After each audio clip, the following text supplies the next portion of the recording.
Slab nhân 2, slab nhân 3 cộng 6 trừ 6. Slab nhân 2.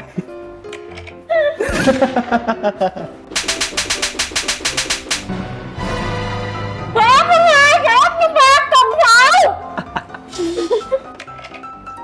3 nhân 2 là 6.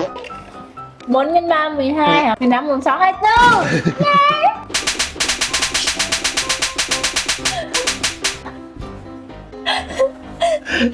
An toàn. Trừ 6. Nhân 3. Yes. Nhiều.